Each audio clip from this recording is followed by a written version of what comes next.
अगर आप भी मौसम को लेकर के काफ़ी उत्सुक हैं तो आपको बता दें कि ये उत्सुकता थोड़ा परेशान कर सकती है। अगर आसमान में उबड़ते बादलों को देख कर के आपके दिल में भी गर्मी से राहत पाने की उम्मीद जागी है, तो इस उम्मीद को थोड़ा आपको कम करना होगा, क्योंकि ये एक सिर्फ फौरी राहत है। जी हाँ, जिस तरह की परिस्थितियाँ, जिस तरह का मौसम बन रहा है, आईएमडी के पूर्वानुमान के अनुसार ये मौसम थोड़ा परेशान भी कर सकता है। जुलाई अगस्त में जो उमस आप झेला करते हैं, वो शायद आपको हाल के 2-4 दिनों में एक ट्रेलर के तौर पर भी देखने को मिले। नमस्कार, मैं हूं आशीष त्रिपाठी। आपके साथ बात करेंगे मौसम विभाग की तरफ से जारी किए गए पूर्वानुमान की, जिसमें मौसम विभाग ये बता रहा है कि आने वाले 24 घंटे कई हिस्सों में देश के तेज़ बारिश भी होगी। तो देश के कुछ हिस्से ऐसे भी हैं जहां बारिश के साथ साथ धूप भी अपना असर दिखाएगी, यानी जो धूप छांव का जो कुदरत का खेल है वो जारी रहने वाला है। अब किस जगह पर क्या कुछ होने वाला है, कहां बारिश होगी, कहां बिजली कड़केगी, कहां धूप और कहां उमस और क्या कुछ रहेगी, आर्द्रता, न्यूनतम और अधिकतम तापमान क्या कह रहा है आईएमडी की तरफ से, डालते हैं विस्तार पूर्वक इस पर नजर। मौसम विभाग के पूर्वानुमान के अनुसार राजधानी दिल्ली की बात करें तो मौसम का मिजाज बदला हुआ नजर आ ही रहा है। बीते 24 घंटों से लेकर आने वाले 24 घंटों में इसमें और भी कुछ बदलाव हो सकते हैं, क्योंकि न्यूनतम और अधिकतम तापमान दोनों ही में गिरावट देखी गई है। आंकड़े आगे आपको बताएंगे। और जिस तरह से बीते रोज़ का मौसम रहा, कभी बादल, कभी धूप, कभी तेज़ हवा, तो उसकी वजह से ये टेम्परेचर फ्लक्चुएशन देखने को मिली। और बीते रोज़ जो न्यूनतम तापमान था वो 2 डिग्री अधिक था। पहले 28 था न्यूनतम तापमान, अब वो 30 डिग्री तक पहुंच गया, जबकि जो ये 22 डिग्री के आसपास न्यूनतम तापमान बुधवार को भी देखने को मिला था। तो इससे आप अंदाज़ा लगा सकते हैं कि न्यूनतम तापमान जो है फ्लक्चुएट कर रहा है, और ये फ्लक्चुएशन आगे भी जारी रहने वाली है। और ये हवा की नमी यानी आर्द्रता और उमस को भी प्रभावित कर सकता है, क्योंकि अधिकतम तापमान सामान्य से 1.2 डिग्री सेल्सियस कम रहा है। 38.7 डिग्री सेल्सियस तापमान रिकॉर्ड किया गया था। हालांकि महसूस किए जाने वाला ये तापमान है। और यहाँ पर जो हीट इंडेक्स है वो 44.4 डिग्री सेल्सियस तक पहुंच चुका है। बुधवार को अधिकतम तापमान 42.4 डिग्री और हीट इंडेक्स 48.4 डिग्री के आसपास दर्ज हुआ। हवा में नमी का स्तर 59 से 41% तक रहा था, और आने वाले 24 घंटों के बाद ये 59 भी पार कर सकता है, क्योंकि बारिश होगी और थोड़ी जो आसपास के राज्यों से राजस्थान में कुछ जगह पर तपिश बनी रहेगी, वहाँ से गर्म हवाओं के आने का सिलसिला भी चलता रहेगा। तो ये मौसम का जो एक इम्बैलेंस, एक स्वरूप हम देख रहे हैं असंतुलित सा, क्योंकि एक तरफ दिल्ली में बारिश होगी, हरियाणा में बारिश होगी, मध्य प्रदेश छत्तीसगढ़ में बारिश होगी, पड़ोसी राज्य पंजाब में भी बारिश होगी, लेकिन इसके बाद जो राजस्थान से गर्म हवा आ रही है, इतने बड़े क्षेत्र में बारिश होगी, राजस्थान से गर्म हवाएं आएंगी, तो स्वाभाविक है कि राजधानी दिल्ली और आसपास के इलाकों में उमस भी परेशान कर सकती है। और हवाओं की गति की बात करें तो 40 से 50, 50 से 60 किलोमीटर प्रति घंटे की रफ्तार से हवाएं चलने का अनुमान है।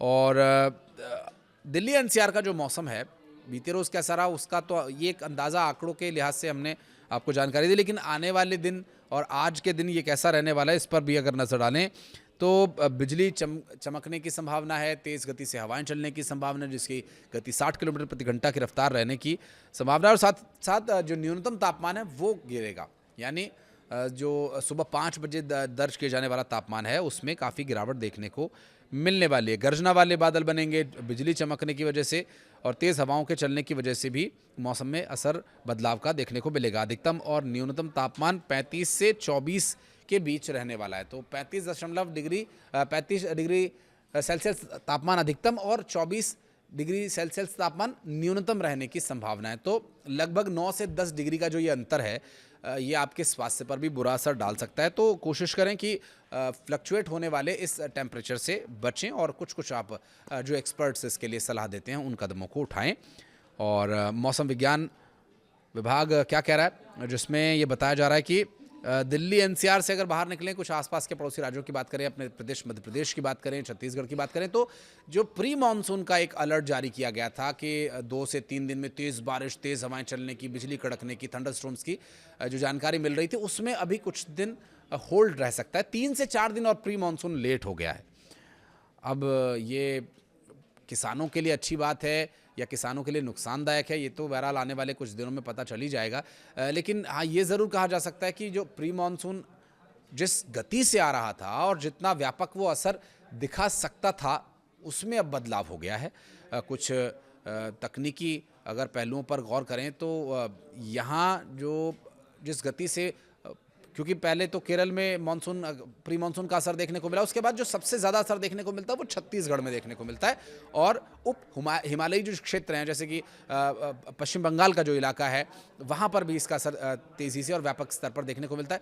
हालांकि अभी तक ये स्पष्ट नहीं हो पाया कि क्या उप हिमालयी क्षेत्रों में इसका असर उतना दिखाई देगा या नहीं दिखाई देगा, लेकिन छत्तीसगढ़ और मध्य प्रदेश में जो मानसून प्री मानसून का असर आज और आने वाले 24 घंटों में देखने को मिलता उतना नहीं देखने को मिलेगा। हाँ, लेकिन बारिश होगी।